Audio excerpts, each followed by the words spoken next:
It's the Sod Pod, brought to you by Grassland Agro. The Sod Pod.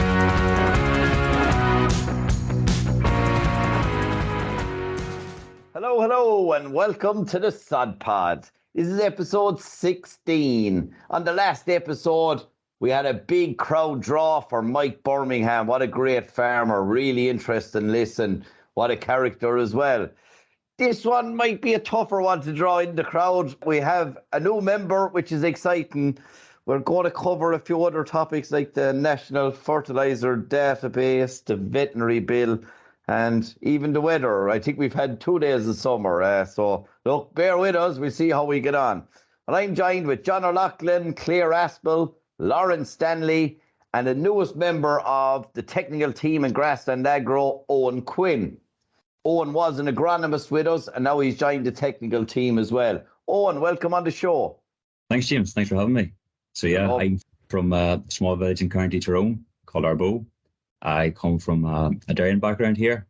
So I joined Grassland back in October 22, and I'm on the product and market team here now from just the start of July there. So, thanks. It's good to make the debut. I'm an avid listener there, so good to... We had to tell him what the Sod Pod was. We had to lock him. We had to tie him to a chair and put on the Sod Pod from start to finish as his training program, Jim. 20 hours of straight listening. It was like torture technique in Guantanamo Bay. Yeah. And he come here. Well, it was even worse. He had to listen to last season as well with Sean and Dave. That's completely different stuff. I'm sure. And Eoin, what are you seeing now out there? Been a funny year, really. Look, I suppose it's been a challenging year. That's been the feedback from a few farms. I heard a comparison today from the famous 1985, was it?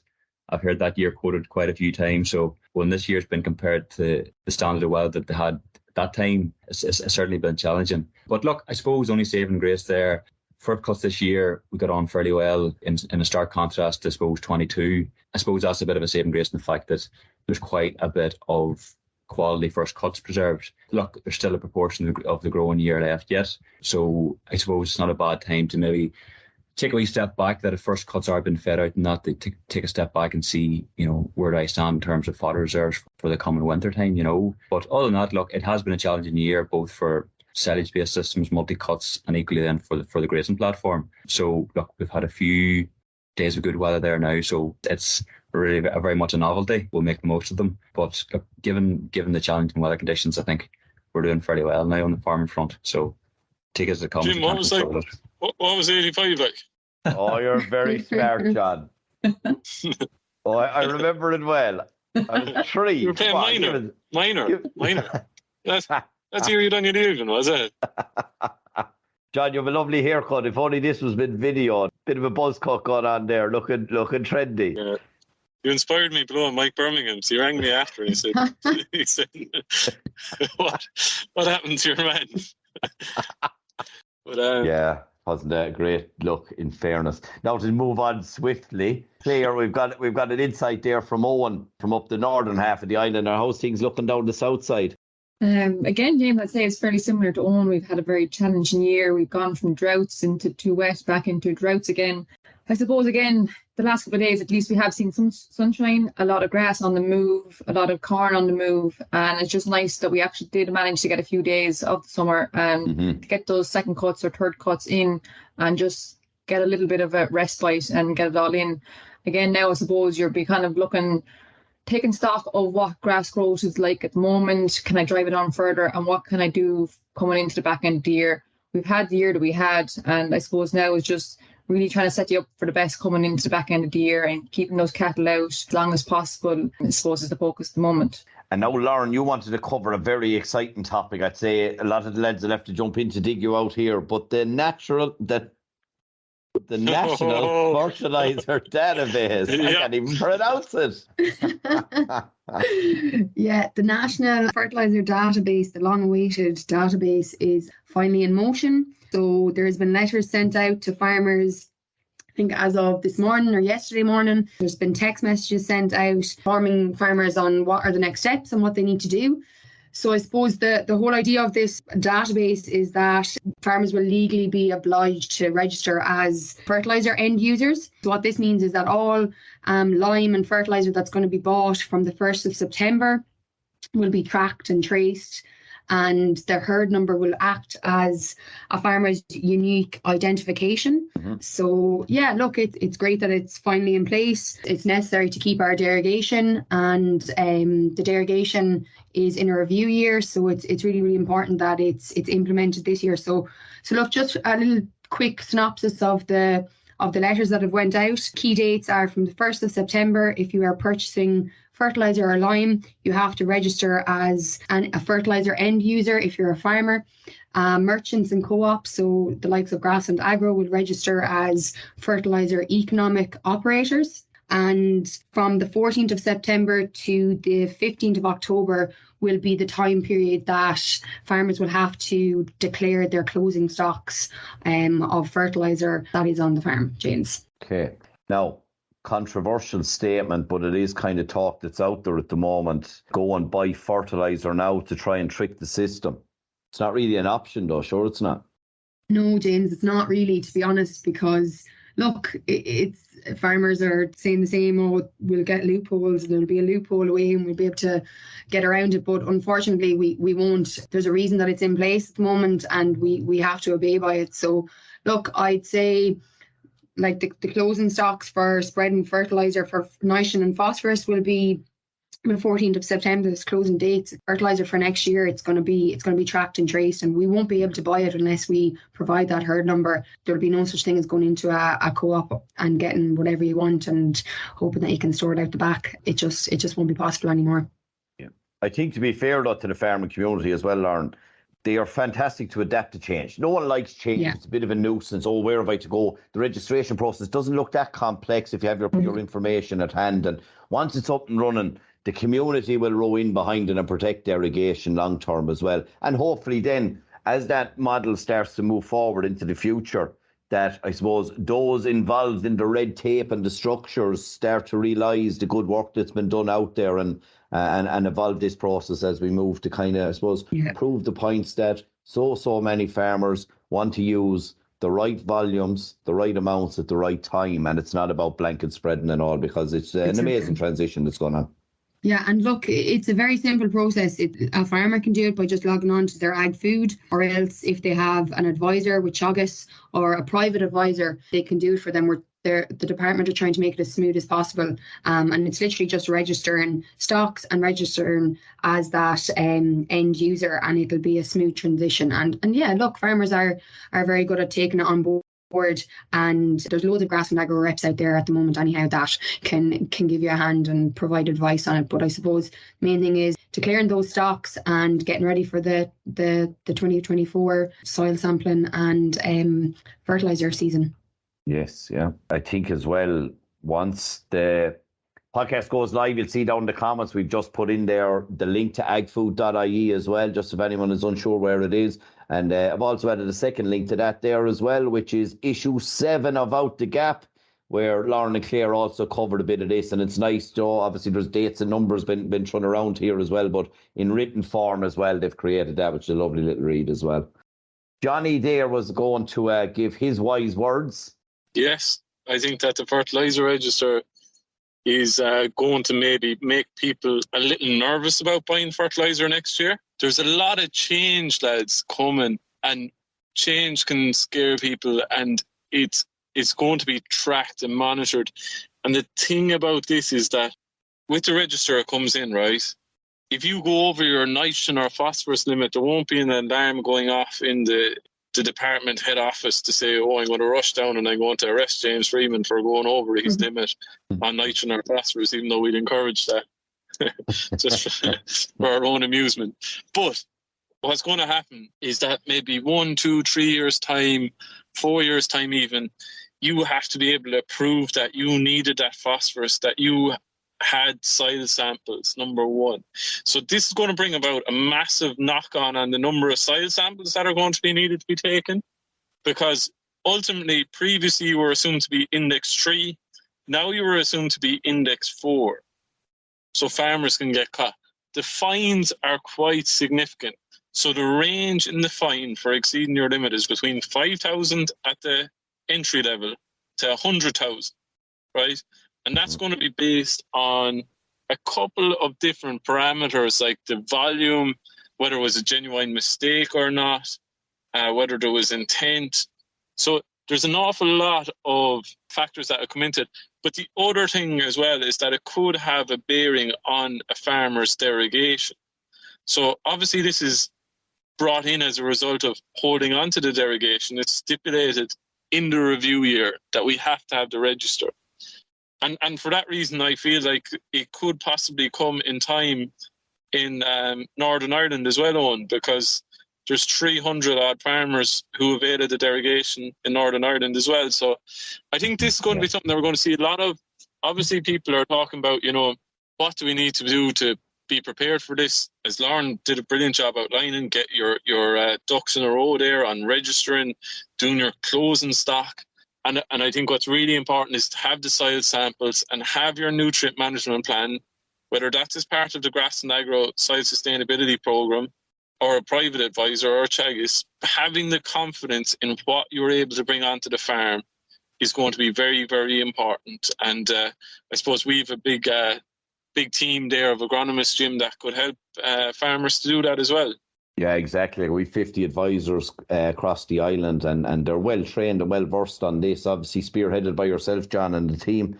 And it's always great to talk and share information, and our guys can add some value to you there as well and help you along the way, because, change is scary, but information is king, and being smart with the processes will avoid, fingers crossed in the future, any fear of any of those fines, as you say, because they are quite significant, and that's the last thing we need by trying. There could be another rub on that's just a fine for breaking the legislation. So this is a law now, like. You're breaking the law now if you do something maybe that you shouldn't, or buy nutrients. And one of the key things, though, I think maybe anyone who's worried about it is that really optimizing soil health, we can grow the grass or we can grow the crops on these reduced levels of nitrogen. Yeah. It is more than possible. It might take a little bit of time, but getting to the root of the problem now, if you have issues with soil health and you are maybe too reliant on chemical nitrogen, because there is another 5% cut coming next year as part of the derogation to the upper limit of chemical nitrogen, to get on top of that, I think is going to be really, really important. And it is more than possible to do it. It's not easy, but being strategic, having the right plan, and working across the three pillars of soil health, and it is definitely doable. Yeah, and I think last year, because purchases of fertiliser and nitrogen in particular were down a good bit for various reasons, I think that proved to farmers that we can actually grow the same amount of grass with less chemical nitrogen, which is very significant. But yeah, just getting on top of our soil health is going to be key to it. And Owen, if you were to look at some tips, obviously it's not directly impacting the area that you're based in, but what sort of things could you advise guys on managing soil health that could help alleviate some of the pressures or fears and concerns that are out there? Yeah, look, I suppose what John said, he kind of hit the nail on the head. It's not easy, but we do see such a contrast on farms in terms of the level of inputs and nitrogen that is taken to, I suppose, sustain that enterprise. I suppose that doesn't happen by chance. I suppose situations whereby farmers are getting away with the lower rates, there has been a conscious effort, I suppose, focus on soil health. That's probably one of the key drives on that particular farm, when there's been a real emphasis put on the three pillars of soil health.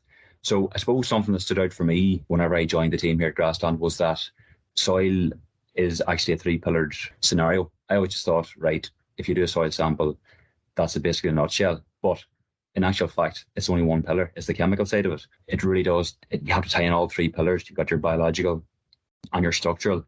So that is something that what we do here as part of the soil sustainability program, we don't treat any greater, I suppose, in terms of importance than the other.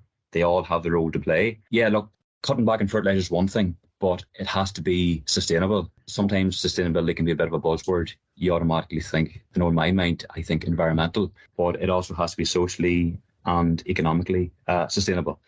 So look, the soil is the foundation of any farm enterprise. So moving forward, I think to tackle such challenges coming our way, whether it's in legislative, economically, environmentally, I personally think that soil is the way to go about it.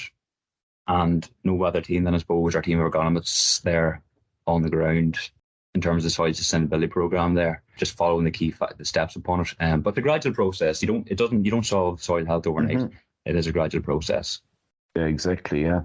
Claire, do you think, obviously, you with your PhD in sulphur, is there a role for sulphur here as well? Or what sort of, this is kind of your moment to shine, the sulphur queen. What sort of stuff could be done here to be smart, or does this not help at all? I suppose at the time of the year, kind of we're in the middle of August now, heading towards the end, we're kind of looking what grass can we grow until we put the cattle in and finish up for the winter. So what you kind of looking at, again, you'd be taking in consideration what kind of growth rates is out there. How well is your farm performing? And can I drive it on further, maybe with some nitrogen? And if you are going to go and spread some nitrogen, how about going with sulphur? Both sulphur and nitrogen kind of are hand in hand, I see it as. By spreading your sulphur along with your nitrogen, you're going to get less chances of that nitrogen being leached through the soil.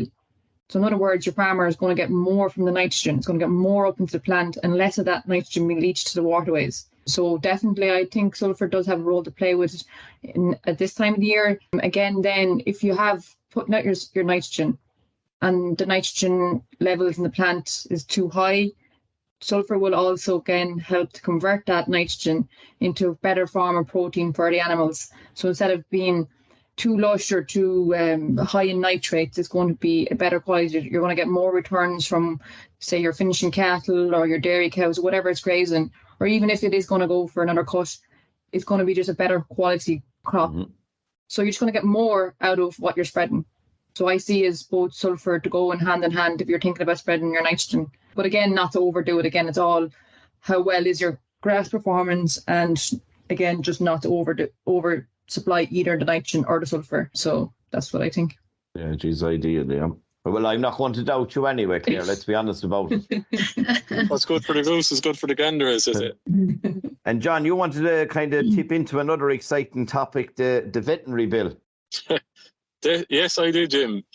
So as part of this very thoroughly entertaining episode today on legislation, the fertiliser bill and the veterinary medicine bill have come through at the same time. The fertiliser bill is probably one we're obviously more focused on, but it's causing, I suppose, a bit of a stir amongst the veterinary community, James. So basically the legislation changed slightly, which was signed into law, that previously it was that for every single item to do with veterinary medicine, so even a basic wormer, that you could go into any merchant or co-op and buy over-the-counter or veterinary office, buy over-the-counter. Now you need a prescription, right? Mm-hmm. So previously that was going to be based off a fecal egg count and a prescription from your vet. Now it has changed slightly that it just has to be a prescription from a vet, so that possibly it kind of changes maybe the way that remedies could be prescribed and creates a little bit more leeway. And it is causing a little bit of, I suppose, debate amongst the merchants and co-ops and veterinary practices. So it's probably one that would get Bernard Furlong on to be to debate with James going forward. Of course, Bernard the vet. I know from chatting to me he's a strong view on it himself.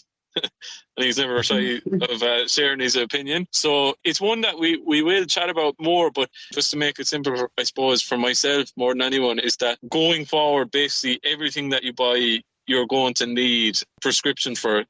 That could be something as small as a fly treatment, a fly repellent, or a wormer, as we were saying.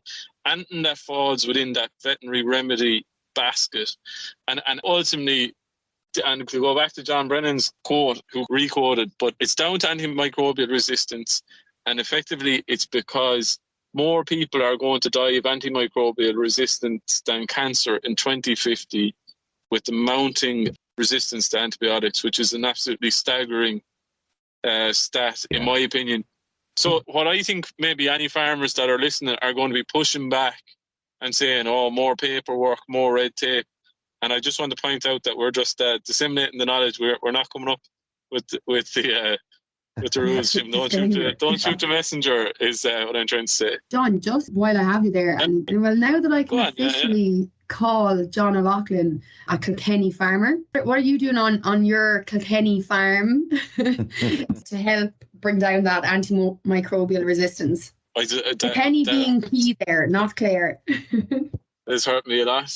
That is sore. What I'd encourage anyone to do is no more than the queen of fecal egg counting, Lauren Stanley, is to get out there, get their hands dirty. I offered Lauren a pair of gloves there when she was doing trial works for taking the fecal egg counts, and she declined. She said it's good moisturising effect or something like that, which I thought was bizarre. But absolutely, I suppose one of the big ones is to have a herd health plan, come up with a proper vaccination programme to limit maybe any of those things. I think probably over COVID we've got more familiar with the idea of vaccinations, because previously on farm, when a farmer had an outbreak of the disease that they'd previously vaccinated for, they were absolutely sick, and they were like, sure, I'm vaccinating for it and I'm still getting it. But it shows, even with COVID, how much worse it can be if you don't vaccinate it, and the level of animals that get into that critical situation that need that real intervention with antibiotics is reduced. I think probably from just chatting to vets, the likes of Bernard, they're using a lot of anti-inflammatories, and as always, it's prevention is better than cure. And even to having the right plane and nutrition is very important. So having stock in the right grass, having an adequate supply of minerals is very, very important, because a lot of these minerals contain antioxidants, which are very, very important, and vitamins to reinforce the immune system. But I do think farmers are more than willing to help, though. It is a huge threat, but the willingness, I do think, is there, and there probably is progress to be made. But even take dry cow therapy, for example. The days of blanket treatment are probably gone behind us, but I know even here from ourselves at home and quite a few other farms you'd be chatting to, they're going selective dry cow therapy and get on really quite well. So there's a few positives to be had on that front. So I think for the vast majority of people, they're keen enough to buy into, because both no more than the general population needing the antibiotics. I suppose we as farmers want them to be as sustainable as possible too, so that they're there moving forward. Yeah, so it's fair to say, they have the impact. Yeah, but I suppose in the Republic of Ireland, there's still probably I know I'm in around the right ballpark with the exact figure James is going to cut into this, but there's, I think, as high as 40% of herds maybe aren't milk recording, even though selective dry cow therapy is coming and mandated. Listen, it's going to be a very important tool, as you say, Eoin, in that selective dry cow therapy. And as you said, a lot of people who have got on very well with selective dry cow therapy. It has worked perfectly.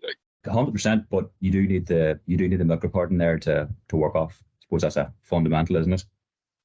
Oh yeah, sure. Not sure without it, Again, as well, I think when you're talking about these resistance to all these antibiotics, I think farmers themselves, if they actually think about it, you think about when they get mastitis maybe during the summer or something, and one tube isn't working, they have to change tubes. And why is that? Their herd is coming resistant to that tube, whatever antibiotics or whatever is in the tube, that active agent that is going to help cure the mastitis. And when you think about it, it's just building resistance to that tube on that farm.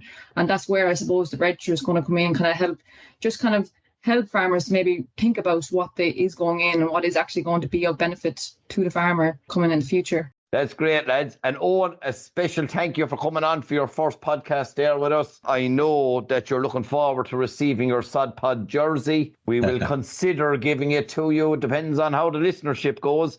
We're going to blame you, even though the topics are a bit tricky. But no, seriously, it was great to have you on. We look forward to hearing more from you as the season progresses.